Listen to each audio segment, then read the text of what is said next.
Strandberg claims to have the best ergonomic neck design for every hand shape, but the actual truth about those necks will shock you. Hey Guitar Champion, what's going on? I'm 𝗖𝙗𝙦𝗏𝗏. I'm a professional shred artist and teacher, and I'm specialized in the biomechanics of fast guitar playing, and I have to perform some extremely virtuoso technical music live on stage. So my guitars has to be able to do something like this.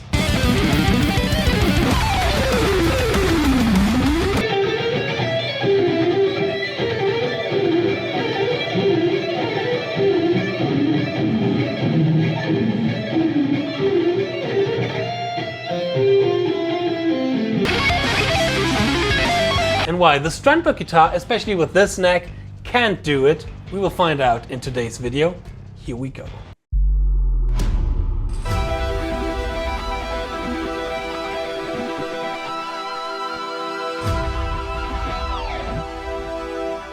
So before we can judge whether a guitar is ergonomic or not, we have to find out what the hand actually wants biomechanically. Because there is a superior biomechanically more efficient posture. And I know, hand shapes are different. There are small hands, big hands, hands with 6 fingers on it, and this definitely can have an impact and affect how we hold this guitar. But one level above that, we all have to obey the same neurological and biomechanical principles.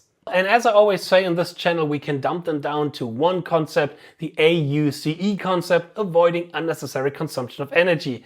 How do we unnecessarily consume energy? By unconsciously contracting and activating muscles that we don't need. Every unnecessary contraction creates additional tension, additional neural activity, and additional information that the brain has to process. And the more unnecessary information your nervous system has to deal with, the harder precise movement becomes. Which is why efficient guitar technique is usually about reducing unnecessary tension and unnecessary movement as much as possible. And one of the best ways to see and to understand what your body naturally wants to do is something that I've mentioned in one of my latest videos. We of course are doing again this little experiment here as well.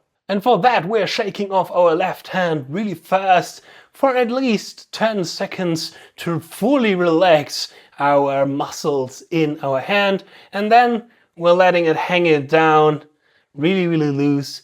And now what I want from you is to lift that and see how your fingers are aligned, how your thumb is aligned, how your wrist is, and you will understand that when we have relaxed the position, this is the hand posture and finger alignment where no muscle is unnecessarily activated. Besides that, we have to be aware that we're not unnecessarily rotate our wrist like this. And other than that is that our elbow is a beautiful 90-degree angle, otherwise our tricep gets activated or the biceps get activated. And if you are interested in more about the biomechanics and the science of fast guitar playing, then I highly recommend to check out the Biomechanics of Speedpicking, my free ebook, where I wrote down the most essential biomechanic theories when it comes to fast guitar playing. Even though that this one is focused heavily on the right hand, you can take all the theories and apply it as well for the left hand.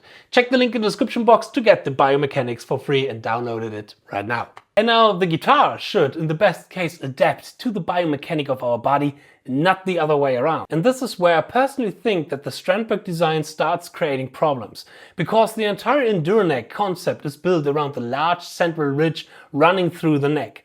The idea behind it is actually interesting, to guide the thumb into a supposedly optimal position. But here comes now the important thing. As soon as we move our thumb towards this direction or this direction, we are activating specific muscles. So when we want to have our thumb on the ridge, 3 things are happening in normal sized hands. One is moving the thumb in that direction, the other is moving the thumb in this direction, or flexing and extending the wrist. The next thing is the spot where the ridge is quite thick, and the thicker a neck, the harder it is to play on it from a biomechanical point of view. Why is that so as well? Because again, when I shake off my hands and I have my finger aligned in a really truly relaxed position, you see my thumb is actually quite close to my index finger. The more I put the thumb away from the index finger, the more I create tension. So ideally we want to play in the upper register of the neck. And now comes the second biggest issue with the Endur neck of the Strandberg guitars. You could say the Endur neck of the Strandberg guitars is divided into 3 different positions: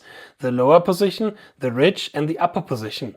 This kind of trapezoid form in the neck creates some kinda heavy edges to separate each section. And these edges, they cause an interesting problem. Because something I discovered while researching tactile biomechanics is that our fingers contain different kinds of sensory receptors. Some receptors are specialized for constant pressure and surface information, others react strongly to changing or unpredictable pressure. Because every time when I play in the upper region of that neck and I hit those edges, the FA1 receptors are getting activated. These receptors are telling my brain, oh wait a second, something is wrong here, the grip is changing, oh we have to adjust something. And every time that is happening, there is a big flow of information that is going on between my brain and the thumb, which can cause distortion in the important information flow, which is necessarily to activate the MCP joints and the correct muscles for the finger movement. And also with these three distinguished sections, we are forced to have our thumb in those positions, which can possibly lead to tendinitis and to issues in your left hand. To be fair, there are certain ways how to deal with these kind of issues. For example, with the ridge in the middle, it is actually possible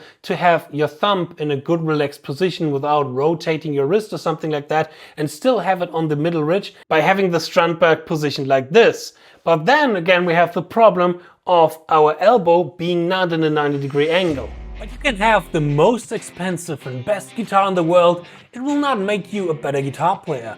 What is going to make you a better guitar player is a bulletproof practice plan and some fun licks and etudes that I'm going to provide for you in the ZEN of Speedpicking, my big online masterclass about speed picking, with more than 50 licks and exercises that you, by the way, can use as a blueprint for your next solo, 10 etudes and 4 workouts for everybody who does not have much time to practice. You can boost your playing to the next level. If you are more a beginner to intermediate guitar player, I highly recommend to check out the Gateway to Shred, my 4-week transformational course that will give you all the essential exercises and lessons that you need to survive in the world of solo guitar playing. 15 minutes every day is the only thing that you need to improve your playing. Check the link in the description box for more information. I'm going to see you in the practice dojo, getting your playing to the next level. And to be honest as well, for specific hand types, this neck can be extremely beneficial. When you have such small hand that you have to really rotate in to have your fingers aligned like that. I'm sorry for you, that is actually pretty rare, but there I have to say, maybe test out the Endur neck, because the Endur neck can help in those kind of situations. But for common hands or for bigger hands, there is a neck which is much superior and much better in any ways. What neck, you might ask? Well, the answer is a regular C-shaped guitar neck. On the regular C-shape, we don't have any edges. We can move around our thumb with complete freedom in every kind of position. We are not forced to have our thumb in one of these 3 sections like with the Endur neck. And that, by the way, also means that the Aero guitar, one of the shittiest instruments out there, has a better neck than the Endur neck on the Strandberg guitars. And yes, you maybe already know it, but of course I'm a little bit biased. I am an Ibanez artist, but I'm watching all of this more from the eyes of an educator and not from an artist. And I try to see real issue and real problems with certain instruments. So if the mastermind himself, Ola, is going to see this, you are absolutely welcome to prove me wrong. But Ola Strandberg is claiming that he has tested these guitars and he has tested the pressure of the left hand with the Endur neck, etc, etc. I would love to see those results, because biomechanically speaking, the Endur neck, from what I've tested right now, doesn't make any sense. And it is more design over substance, unfortunately. So if anyone sees this and thinks he can fact check me, he can prove me wrong, do it. And as I always say, fact check me, proving me wrong, that is super important, and that leads to learning more about what is actually going on here and here. And to be honest, we desperately need this in guitar education. I would love to see a Strandberg guitar with a regular C-shaped neck or a D-shaped neck or a little bit smaller neck, or like having the option to change necks. The neck is one of the most important part on the guitar, sound-wise, playing-wise, for the feeling. So that would be super awesome. So far I know that there are only Strandberg guitars with the Endur neck, which is really unfortunately, because I always loved that shape. I always loved the design. I'm a huge headless fan.